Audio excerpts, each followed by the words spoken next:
is reporting from the region. It's good to have you with us, Tom. Let me first ask you, you think about this a lot. You're always interested in technology and such. What strikes you about the asymmetry of this attack? Hamas, after all, very weak compared to the IDF. Terrorism is always the weapon of the weak. Yet they were able to pull off something quite extraordinary, partly because of the surprise and the brutality, right? You know, Fareed, I think this war will be studied by intelligence services all over the world. You know, let me start by saying a lot of people are saying this is Israel's 9/11. That's just silly. 9/11 was a complete unimagined event that people would turn airliners into suicide bombs. This was completely anticipated. This was completely expected. Israel had built $1 billion wall to prevent this. So the fact that that wall was breached by a bulldozer, by Palestinian Hamas people in little cars, driving their own cars.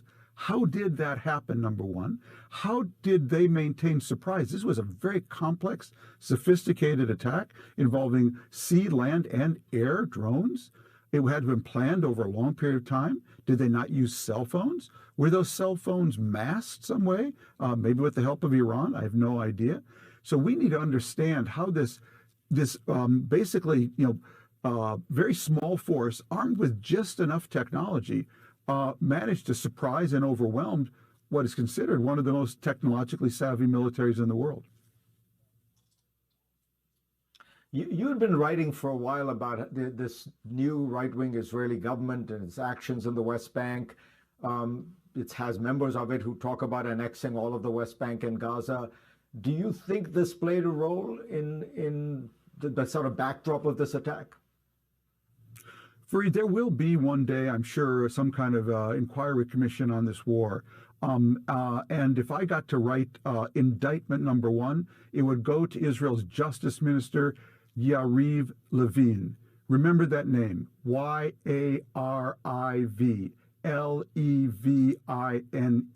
He is the man who drove this insane, corrupt, dishonest effort to basically take over the power of the Supreme Court under the name of judicial review.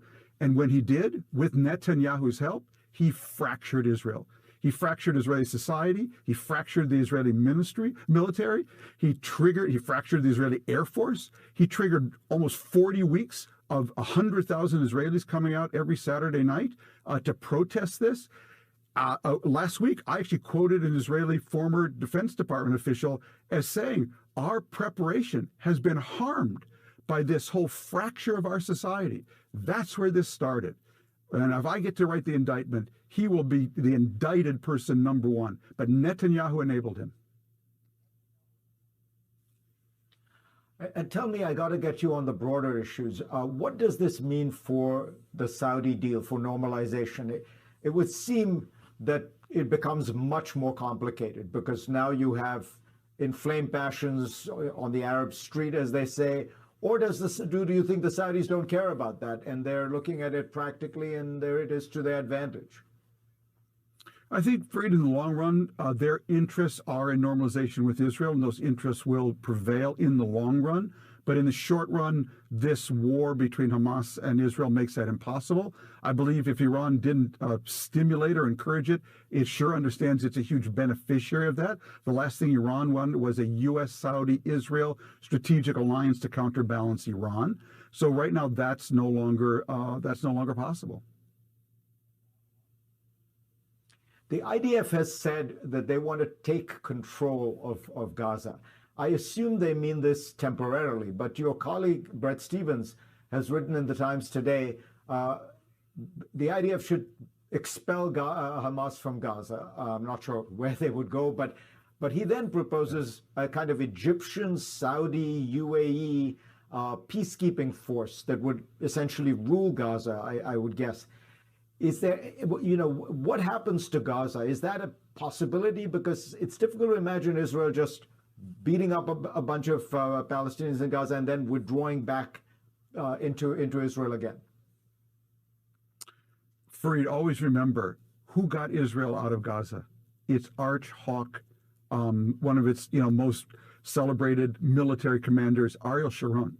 He understood that it is just an incredible quagmire. And that's why Netanyahu, all these years, 15 years as prime minister, has never wanted to go in. So I think we have to be very, very careful. And asking other people, I mean, I love Brett, but asking other people to be peacekeeping forces in Gaza, the UAE, Saudi Arabia, they can barely manage their own border with the Houthis. The idea that Israel would turn its security over to third-party Arab armies, I just don't see that. So this is going to be very difficult, because what the Israelis are going to try to do, Fareed, is they're going to try to restore their deterrence, which they understand has been broken here. They're going to do some very, very, very harsh things in Gaza. I have no doubt about that. Whether that involves a reoccupation, I don't know, but they're going to do some very harsh things. The United States is going to be asked to support that. The world is going to be asked to support that. And all I know is this, Fareed. If Israel is going to ask the world to do that, it is going to, first of all, Netanyahu is going to have to break up this crazy, insane cabinet he has assembled. He's going to have to boot out his national security minister. National security minister of Israel is today a guy who was so, unfit. The Israeli army wouldn't take him when he was a young man. Netanyahu's got to stop playing politics and start understanding he's a war of survival. And if he wants the world to support him, he's got to clean up his act big time, build a national unity cabinet of serious people, moderate people, because Israel's going to do some very tough stuff, Fareed, and it's not going to be easy for the world to take, and they're certainly not going to do it if he's got in his cabinet people who are absolute arsonists. Tom Friedman,